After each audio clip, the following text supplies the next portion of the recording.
Hello mga kabes, magandang araw. Ang video natin ngayon, maraming nag-PPM sa akin at nag-comment tungkol sa Diamond So.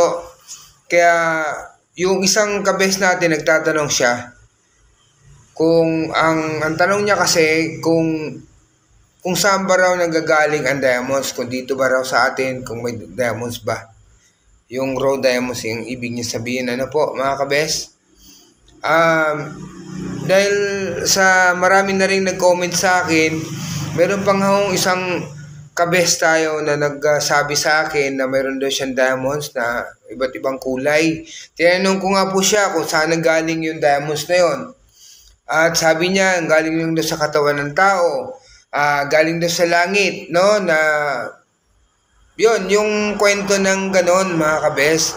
So, sa isang kabes natin aawa din ako sa kanya kasi siyempre baka napaniwala siya sa isang tao na ganun nga, tunay na diamonds yung lumalabas sa katawan.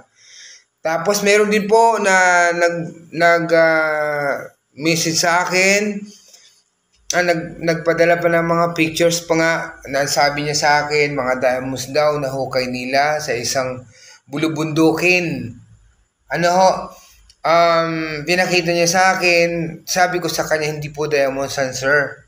Kasi yung malaking bato, kilo-kilo yung pinakita niya, mayroon daw 30 kilos, may 20 kilos, ganun kabibigat yung mga bato pinakita niya sa akin.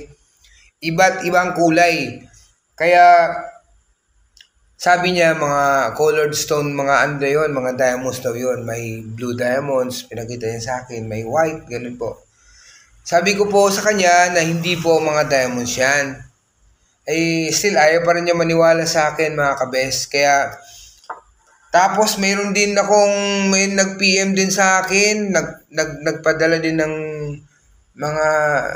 picture sa akin na diamonds din daw, malaki, ganun kalaki, no? At pinakita niya sa akin, ganun po. Sabi ko sa kanya, sir, hindi po totoong diamonds yan. Ganun po kasi nahukay daw nila sa isang, kung saang lugar man yun, di nabanggit sa akin.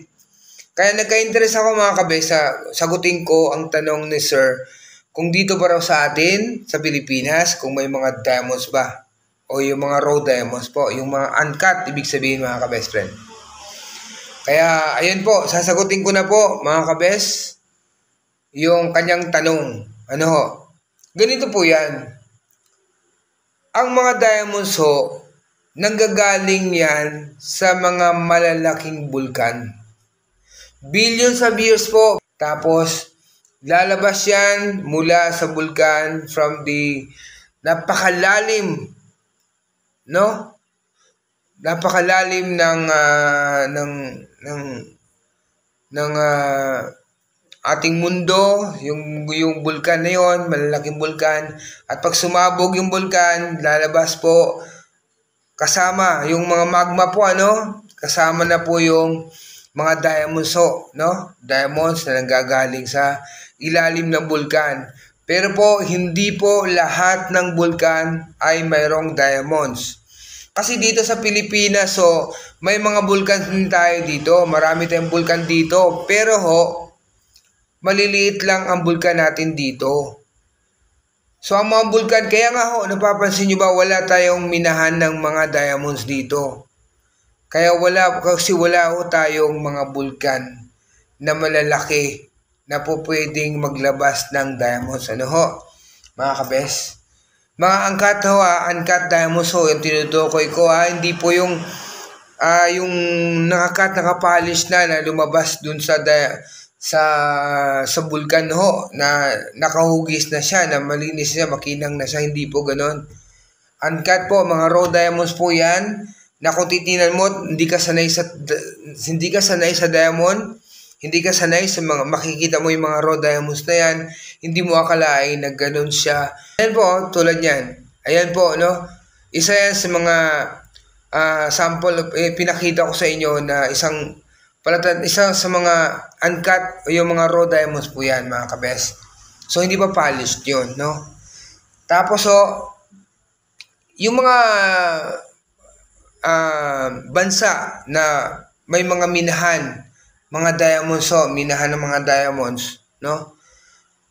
Kasi mayroon silang malalaking bulkan doon na naglalabas ng mga diamonds, katulad ng South Africa, just sa may Russia, ano po, number 1 ng Russia, Russia, tapos sa Congo, ano po, mayroon ding maliliit na diamonds din sa may somewhere in Australia, ano po, mayroon din po sa mga Canada, at marami pa pong ibang bansa na may maliliit na may mga minahan ng mga diamonds kasi mayroon silang mga diamonds na nakukuha doon po sa lugar nila.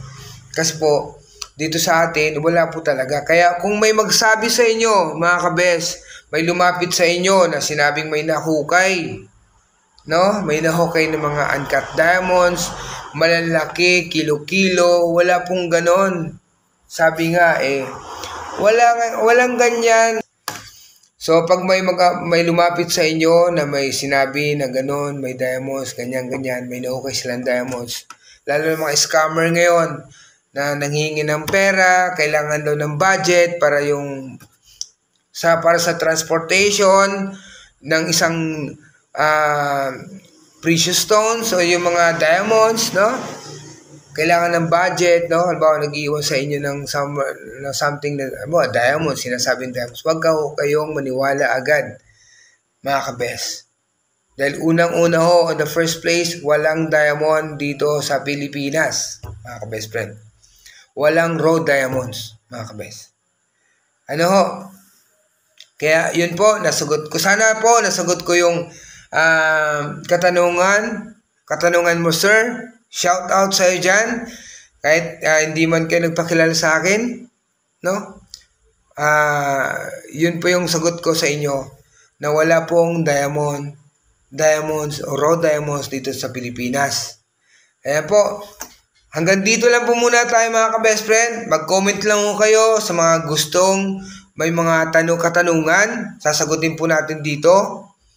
At hanggang sa muli po, mga ka-best. Bago ko tapos ang video kong ito, sa mga napadaan sa aking channel, paki-subscribe, paki-like, paki-share na rin po, paki-hit na rin yung notification bell para ma-notify kayo agad, ma-update kayo kung may mga bagong uploads tayong mga video, mga ka-best friend.